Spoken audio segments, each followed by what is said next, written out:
What began as a trip abroad her junior year of high school later evolved into a mission to create a life centered on traveling. Although it took some trial and error, Ceighlee Fennel is now a travel journalist on the road with her boyfriend Connor and cat Princess in the passenger seats. In this episode of On My Terms, we talk about building creative careers, overcoming fear, self-discovery, and more. So without further ado, help me in welcoming Ceighlee Fennel.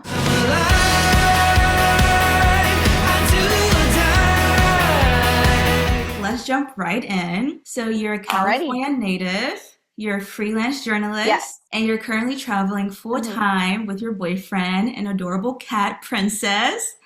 And so I want to Yes. know, how did the idea come about to travel to a new state every month? So it's kind of a long, like, I'm sure, it's like everyone has a bigger story and stuff, but I'll try to like condense it a little bit. As you know, I went to San Diego State for journalism, got my degree and everything. And my plan was to actually travel abroad and do articles abroad once a month. But I graduated during COVID. So my path took a bit of a turn and I was offered a position with a company that I loved. And I became a general manager for that company for a few years. And so during that time, my boyfriend and I had to live in a pretty long distance relationship for I think like 3 to 4 years. I should have fact checked that. But after doing that long distance, when I did get the opportunity to go back to journalism, which was my dream, we didn't want to do long distance anymore. So, I didn't want to travel abroad and have him be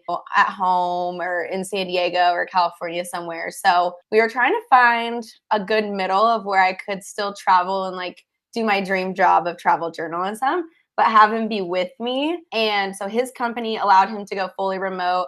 And we were like, why don't we just travel domestically? Like the US is so big. There's so many amazing things here. So it's a little bit more feasible for his job and to like physically be together if we just did a new state every month. So instead of doing the whole abroad thing, we decided to do like a new state every single month. And it's fun because then Princess got to come with us and everything. So it all worked out for the best. And it was just kind of like trying to figure out how I could still do my dream without having to do more years of long distance and just do it together, which I honestly think was really special too. Like that wasn't something I initially had planned at San Diego State, So it was kind of like an evolution of the dream a little bit. So I like how you said it was an evolution of the dream as well, because like I feel like a lot of us could have plans and like it not go according to like how we really envisioned it, but like you still stuck to like, I still want to do this, but like allow for the means or the way to get there evolve. And I feel like that's really important in life in general, to like have that flexibility in that mindset. And so I would say that from an outsider looking in, like viewing your socials and everything, your lifestyle is pretty unconventional.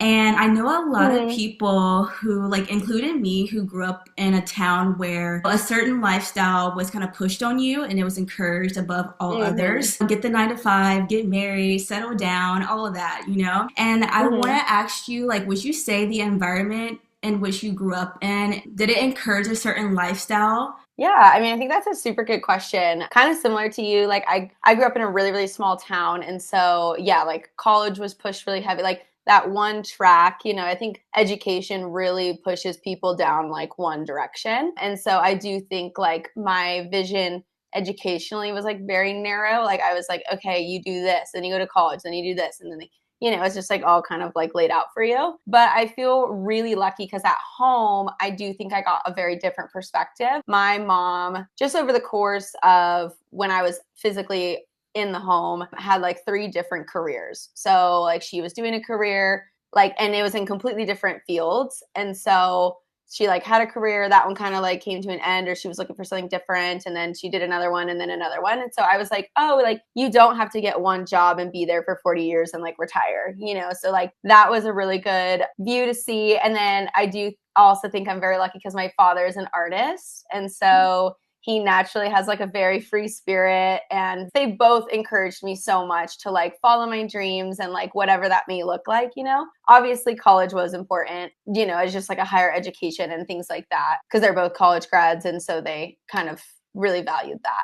Mhm. but they always supported my dreams, like whatever they were. And I think a little add on to the question is that was really special to me because whenever I tell people my dreams, like I want to travel the world and write and be a journalist and stuff like that, like I don't know, it's like people, they just thought I was like saying it to say it, you know, they're like, oh yeah, okay, cool, like, you know, and I'm like, no, I'm actually gonna make it happen, like I'm gonna do it. It just took a while for people to take me seriously, but like I feel very lucky that I had that at home example of like free spirited father and like a mom who was able to like really adapt to her environment and like show me that you didn't have to be stuck in one path for like years and years and years, you know? I think that's so cool that you had two role models in your life that without Mm-hmm. even saying it, they just modeled that for you. And like, that's what you picked up on, Mm-hmm. you know? And like, I feel like for me, it was kind of different to where my parents kind of followed like the very traditional path and they kind of pushed down on you, Mm-hmm. even though they'll say like, oh, you know, follow your dreams. But like, when I was like, oh, I want to like go to California and like do all this creative stuff, they're like, okay, that's not safe, you know? So let's like rein it in. But Mm-hmm. now that I'm actually doing it and I'm showing them like, hey, like it is possible for me to like live this way. And now they're like, okay, Mm-hmm. we see the vision. Yeah, I think that's like very common. Like any creative person or somebody who wants to go kind of like outside that mold. Like what I was saying, like people didn't really like take me seriously or like you were saying, like people might be like, oh, I'm not sure if that's like the safest route you could take or whatever. And it's like, okay, but like, does any of that stuff really matter? You know? I love looking at your socials, by the way. And I was stalking Oh, them for thank the, you. of course, like I was stalking them for like the past 2 weeks, especially. And I came across Oh. this one video where it was like just clips of like your travels and it had like this sound Mm-hmm. bite that asked these two questions. It said, so what do you think you'll do? And how are you Mm-hmm. going to spend your life? And so I want to ask you, as an experienced traveler, how much does being Mm-hmm. comfortable with the unknown and not quite knowing the answers to those type of questions play into a lifestyle like you're leading, and especially in your 20s? I think it's huge, honestly, because I would say like 90% of the places Connor, my boyfriend, and I have visited, we've visited for the first time. So I don't know, just kind of being okay with that. Number one is like what you're saying, just like being okay with the unknown. And you can't expect yourself to know exactly everything like when you're going to a completely new place. Like you don't know where the grocery stores are, you don't recognize the streets, you don't know what the weather is like and like all that stuff. The traveling and the experience that we've had like has really prepared us to be even like more comfortable. We already were like very like send it kind of people, but it's definitely from the beginning of when we traveled to now, the way we adapt and stuff has definitely gotten a lot faster. I don't know if we could have the experiences that we have if we weren't okay with not having all the answers in the moment. It's really about like putting yourself out there and like fully embracing that it's a new experience and that you might not be comfortable. You know, you're going to be learning a lot. And as long as you're like good with that, just embracing it. You know, I've always been somebody that like puts myself out there and like I love learning new things and trying new things and stuff. But my boyfriend actually has recently been like, I've gotten so much more confident over our travels. Like, I feel like I can definitely put myself out there a lot more and just really like get involved in something that you might not know right off the bat, you know, like joining a yoga studio where you don't know anybody or going to a show, like a stand-up comedy show in this little club that's like, you have no idea what to expect or anything like that. So there's a ton of stuff like that. But I would definitely say, yeah, that's like a huge part. I like how you mentioned how your boyfriend Connor, how he Mm-hmm. mentioned how over time he gained that confidence through traveling. Mm-hmm. Because I meet a lot of people who are like, first I have to gain that confidence before I could take the leap and start Mm-hmm. doing what I really want to do, even if it's not traveling. They're like, oh, I have to like stay in my room and like kind of like mentally like build that confidence. But it's through doing, I feel like, to where that's when you start Totally. building. Because I experienced that myself traveling solo. At first, I was like, okay, I Mm-hmm. have to read all the books first, I have to do all of this. But really, I found that just putting myself out there and just taking the leap and like learning as I Mm-hmm. go, like that's how I built the confidence and that comfortability with, you know, just doing things by myself. Yeah, I think, yeah, exactly what you're saying. Like, that's so huge. It's just like you can prepare mentally and emotionally and like physically, like get all like ready to go. But like, one, everything's going to change anyways. So, you know, there's like so much adaptation that needs to happen anyways, like when you're traveling or on the road and stuff like that. But yeah, and also like you said, like just doing it is such a good way to learn.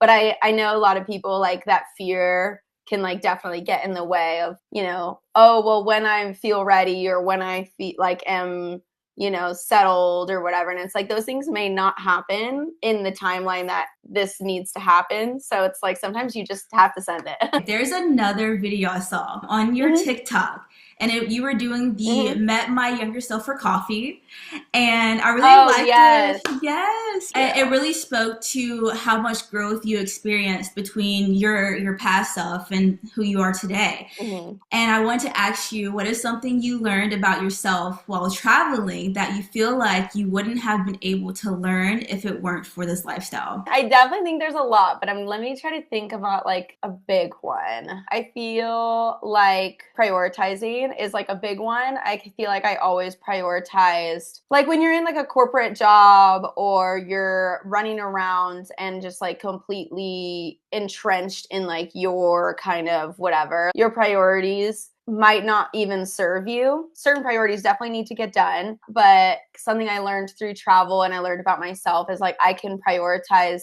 myself and prioritize my health, my wellness, resting, things like that, which are like super duper important. Like at the end of the day, like all we have is our health, there's that classic like thing. But also like during our travels, I would get like kind of like stressed about like I'm not being productive enough. I'm not posting enough on TikTok. I'm not writing enough articles or like doing XYZ. But the reason for traveling, other than of course journalism and writing and stuff, which I have been doing, it's also experiencing traveling and learning new things and doing new things and experiencing new things and stuff. So like if I overstressed and really focused on like other things, like what people say is productive, I feel like I would lose out on the, prioritizing that travel. Cause like we're only going to do, this for a certain amount of time. And like we may never get the chance to do it again. So like really prioritizing being present and like enjoying the experience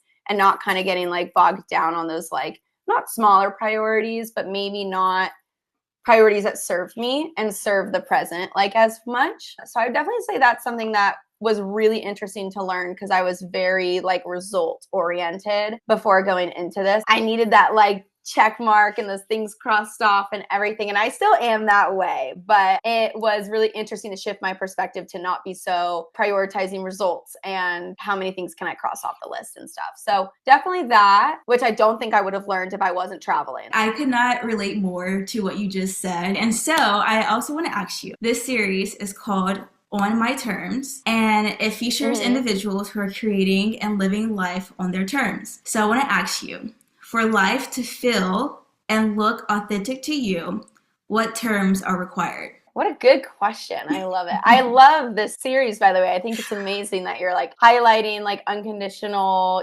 paths and like people living on their own terms and stuff. I wish everybody could see stuff like this, like I hope your series goes out to like everybody because I think everyone deserves to know that there's like a different path, there's not just that one thing that everyone should do. And so I love that your series is like really highlighting that. So I love it. Thank you. Let's see some terms that make me feel like I'm living an authentic life. I would say, travel is such a huge part for me. I really like feel called in my soul to travel and experience and see the world and see life. So I would definitely say like traveling is just like huge for me. Even after this like month to month travel, we're going to do like year to year travel. So that's kind of like the next step for us. So I would just say like that's really important for me, just to feel like authentic to myself. What's one for like you? So I would say for me, my top one is that I want it to be flexible. Like that's one of my terms. Like my lifestyle has to be flexible because I want to move around. And like you mentioned, the type of travel I want is what's called like slow travel. So I want to be in a location for at least 6 months, more if I can. And so whatever I do, my career, whatever, it has to be flexible enough for me to do that. that. And I would say another one for me would be, it has to be creative. Like I want to have that most of my time dedicated to being creative. And then what's one more? It has to be soul led, like led by my spirit. I prioritize that like it's nobody's business. If I do not feel called to it, I'm not doing it, you know? And so I try to really connect and align with like what my soul wants to do. So I would say those are like my top 3. Yeah. And I would say like the being like soul led is like so not easy. I feel like when I, you know, talk about it and stuff, or people hear me talking about it and stuff, they think it's like, oh, I just like sit down. I feel like whatever I want to do, I should do that day. And it's like, that's not what I'm talking about at all. I do feel like in my soul, like I'm meant to travel, I'm meant to see, I'm meant to experience. And so like, that's definitely like big for me, but kind of like hearing your examples, which I love the flexibility and creativeness. Like those are also amazing. I would say for me right now, peace is like a big thing. It's really funny because like our lives are so chaotic with traveling month to month and doing a million things in every place, you know, because we want to experience it to the fullest. But there's also like a peacefulness that like I really prioritize and value. I am about to be a yoga teacher, actually. Oh and so like that's been like a really big journey for me. It was something I always loved and really found peace doing. But like now getting to be able to get to a place where I can like share that peace and go to studios and sub and stuff. I'm just like so excited. It's gonna be so special. But with the chaotic travel and the chaotic lifestyle, like finding those moments of calm, like finding those things that I love to do, you know, whether it's like a movie date night at home with ice cream with my boyfriend, or like going on a run in like the beautiful, like I'm in the desert right now for Arizona, like going on a run in the desert, even though it's hot. It's like finding those peaceful moments that do make me feel grounded during this like really chaotic lifetime. So I think that's really important to me. I think writing is just huge. If I could just write every day, I would love it. And I'm like writing a book right now about what I'm going through. I mean, it's a few years obviously down the line to like finish a book and like go into publishing and have people read it and all that stuff. So it'll be a while, but I'll keep you in the loop. But that's been like a really special passion project for me. Just like writing down our experience and also that growth and change that I'm personally going through. Yeah, I think a big inspiration for me was the book Wild, when the woman did the PCT trail. Yeah, Cheryl Strayed. That book definitely blew my mind. She's so authentic writing it and just is able to capture her experience so well. I already was writing my book, but like there was a moment when I was writing it and I read her book that I'm like, wow, the way she's able to describe and like open up and stuff. Like I want my book to be similar to that. So I guess my top 3 things is like traveling and just like knowing that my soul calls to like that travel and the new experiences. That's a big one. I would say like finding the peace during like the chaos is like so important and huge for me because it makes me also able to enjoy the chaos more. Like it keeps me grounded enough to be able to like fully experience it. And then, yeah, the third I would say is just writing. It makes me feel so like this is what I was put here to do. Those are our great top 3. And it's cool to like think about that question because it really